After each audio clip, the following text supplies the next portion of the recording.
yes, it is a potential of controlling Joy, but Divine Judgment that's a kind of a long cooldown to revolve everything around, right? Like, I think that you're going to have a tough time dealing with that, and that's my worry going into this game. I mean, anything, maybe rush fleeting time, that may be the answer for this Kaja pick. Because if anything, that Divine Judgment will be the most valuable tool that Bigetron Alpha has to force out. And instantly, you can see them just chasing Martizi down on the Sicilian, and instantly they're invading off the bat, making sure that Malik doesn't have the easiest time on the jungle. Oh, force the flicker early on. Yeah, very early flicker, but I mean, you got to play safe. You don't want to give up first blood. Yeah, you try to be aggressive, but you did not expect 3 members of Todak to be there. So, you know, all in all, not the worst thing, especially since it's very early. Yep, you can see instantly Malik forced to Retriso on his purple to ensure that it doesn't get stolen away, and was unable to contest for little against the lights of Bigetron Alpha. But for Mace, you can see how aggressive he is. Zorizo is going to need some time to build up some magic defense, and, well, he's going to be a real pain on this Esmeralda. Okay. And for the record, I know the infographic said that, you know, I voted for Todak 2-1.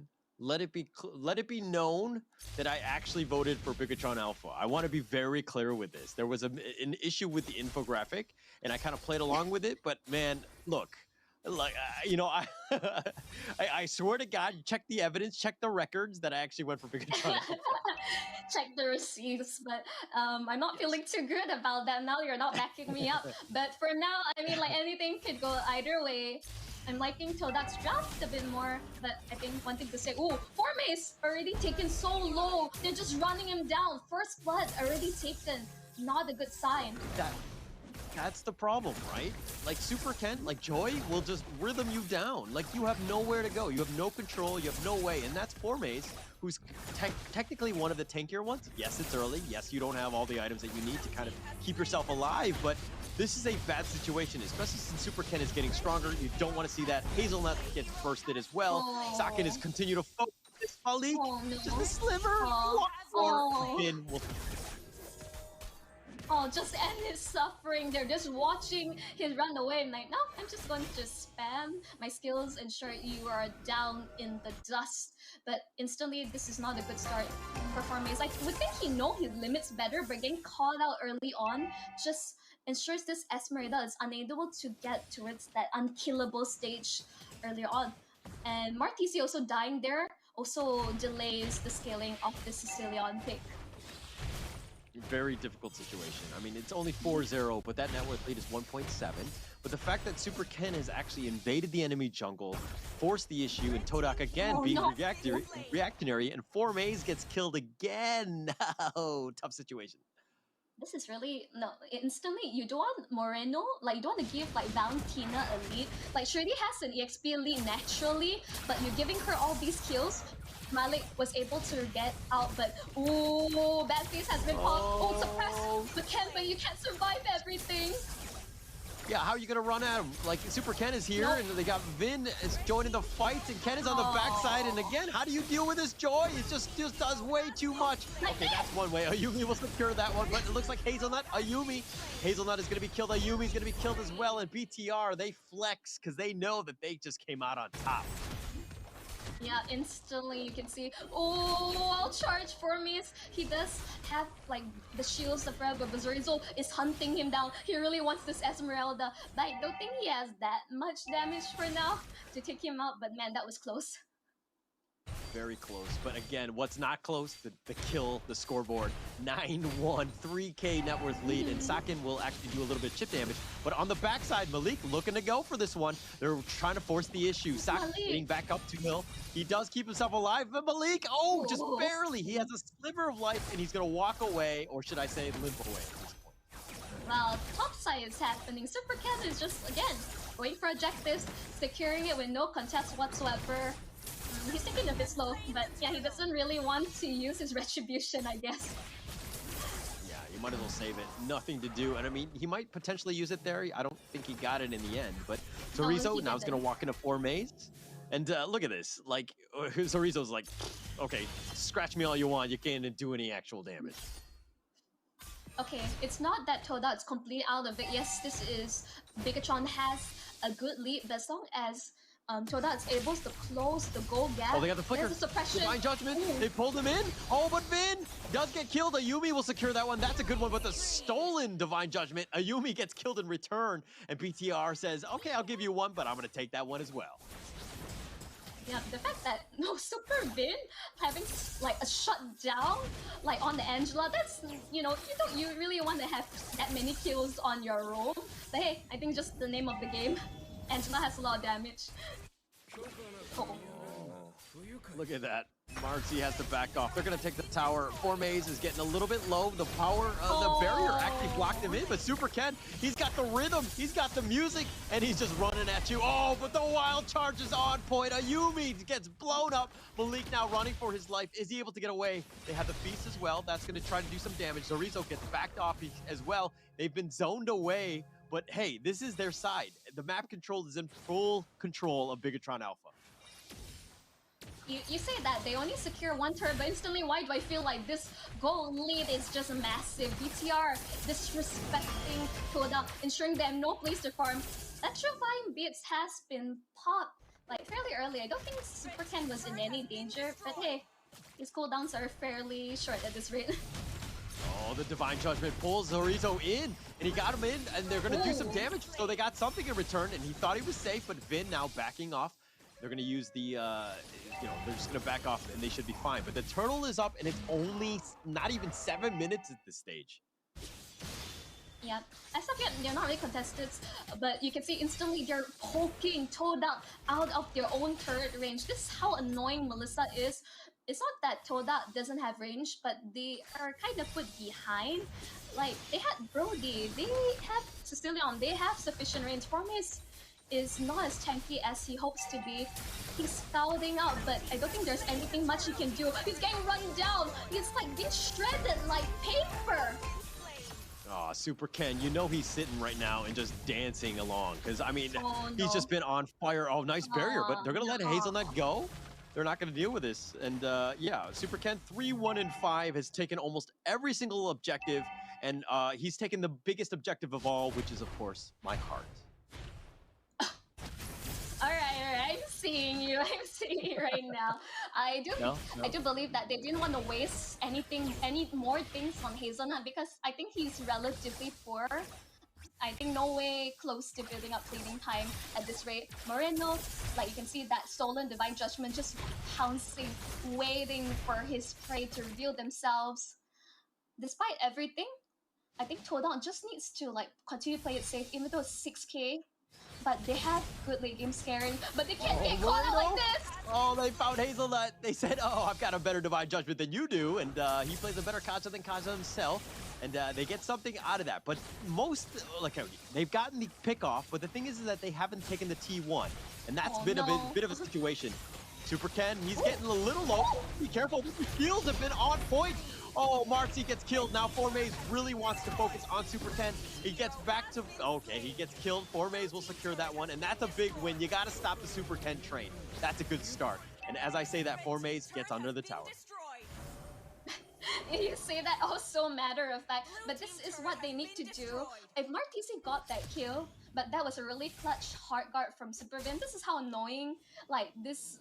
Joy combo with Angela, but you can see Mark all across the map. Ooh, Super Vin getting chased down. Malik has some damage. Wow, they really wanted Vin. They came from all angles. There was like you know, missiles coming from everywhere. That was everything. It was all in, and they got one. But again, it's only 5 kills going the way of Todak. They need baby steps. They need to find out more pickoffs like that. Work around their cooldown. I mean, speaking of baby steps, you didn't see what Malik was doing across the map plays. He was able to secure a few turrets for himself. This is the name of the game for Todak. Split push, get control back across the map. The fact that they have 3 turrets, a good start. Better than only getting 2 earlier in the first game. Yeah, definitely. I mean, they've played better than the last game, but this is still a situation where they're behind. It's 4.5K, the nice barrier there. Who's going to block it off? And Super Ken will take the Lord. Very fast fingers, and they've gotten Malik. That's exactly what you want. Formaze now on the run. Really no way to get away from this. And this Bigetron Alpha train is starting to get a little out of control. 0 from the get-go. This is really terrifying. Like, overall, how do you stop this? It's like, yes, Hazelnut, you want to be in front to get the divine judgment on necessary people, but if you're not going to be able to live long enough and survive and dish it out, there's no point of it at all. If anything, Todak's lineup is relatively squishy. Very squishy, and hasn't gotten enough farm to hit that critical mass where they can kind of, you know, defend and have that team fight that they want. They've been very reactionary. They haven't been able to do anything. The Sicilian, yeah, you've got the Bat's Feast and all that, Bat Impact, excuse me, but it hasn't really done much other than, you know, chipping out more of the minion wave, right? You have wave clear, which is great, but you haven't really been able to do the damage that you need. The fact that all the inhibitors are still standing, very good for the side Todak, but they can't keep like being like, you know, like just like ducking in your base and not doing anything, because Bigetron Alpha, they'll push the issue. They need to just fix the lanes, right? And if you see what Malik is doing, he's pushing the bottom lane. That's the space provided, which is smart, right? You have 3 lanes. You got to push out one that maybe they're not on, right? Yeah, you might die in the end, but it looks like he's going to recall now back to safety, which is fine. Give yourself a little bit more breathing room. You need to extend the game. The fact that Zorizo rushed that Sea Halberd, that's how I win my lane against Esmeralda or Uranus. It's like rush, like that like that healing reduction, and the fact that his Blade of Heptasis, so much damage coming out from this Grok EXP. Like, Formace did not know what hit him. Yeah, no idea. No idea at this point, right? I mean, it's still a situation where Todak need to figure things out. They're just fighting for their own farm. Map control has almost been lost, but Hazelnut is providing a lot of vision, which is good. The next big fight is, of course, going to be at that Lord in about 45 seconds. But Todak need to find some ways to get some sort of farm, because they're very behind right now. I can understand why Hazelnut is not surviving. I was right about rushing, but Malik! Oh no! You can't get away from this joy. That's the problem. It's awkward. Right? Really awkward. It's very awkward. It's a very difficult situation. Yep. And saying, Hazelnut's really squishy because he did indeed rush fleeting time, but that is not really ideal. Like, you're not able to like maximize your ult if you're unable to survive the situation. In fact, like, he should be going for more like magic defense, like, you know, from Super Ken, Super Vin, Moreno. Like, that should be the main focus from the start. BTR, they don't care about Todak. They're going for the objective. They know what they're doing. They're just going to take this free Lord. Yeah, free Lord. We'll take it, right? And that's kind of how you close out the games. You stick to objectives.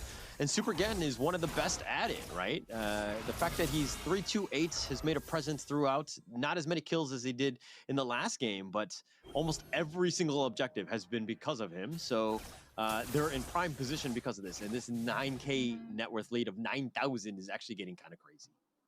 You know, Super Ken is reached when it's like barely 40 minutes and he has Blood Wings, one of the best items and most expensive items you can have for Joy. Now that he's gonna have more survivability. Oh no, even Divine Glaive has been purchased. It's not like he's not dishing off enough damage already. yeah. I mean, I feel pain. Look at Bigetron Alpha's like KDA and like the amount of damage that this team has done. Like they are just incredibly rolling. They have everything in their favor. The Lord is now crashing into the T3 mid. That's going to do some damage, and they're going to stay on the back of this. They play it very smart. Let the Lord tank up as much as possible and just take things slow. You don't need to force the issue, and they've gotten a free T3 out of that, and it looks like they're going to back off for now. Yep, just they don't really force it. They also aware that Todak does have damage, and they're not going to risk like a comeback from the side of Todak. They're just playing towards their strength. They're not really forcing it. Really disciplined from side of Bigetron. There's a reason why they're one of the best teams in MPL. Conceal play from the Todak. Conceal, the Divine Judgment, they got found Vin. That's going to be a good start. Marcy will secure that one. Hazelnut's going to be killed because Super Ken is on the prowl and he's going for it. He gets Marcy as well, and now Cerezo. And Super Ken does go down. Malik is going to be killed, but they've got the stolen Divine Judgment. Cleans house, and that's going to be it. And Todak tried to go all in on that Conceal play, and now BTR, all they need is that minion wave, which is slowly coming in the top lane to close this game out. This is going to be just a game slow, 2 painful death. It's so hard to watch. It's a wipeout for the side Todak and Bigetron, convincing 2-0 victory. Oh, Couldn't have asked my for a better word. game. Very, very clinical. I mean, maybe, again, just going Asian dad, they just need to speed things up a little bit. I think that there are some moments where, you know, they kind of slowed things down for some reason. I'm not entirely sure. But they could have forced it, right? That was kind of like the game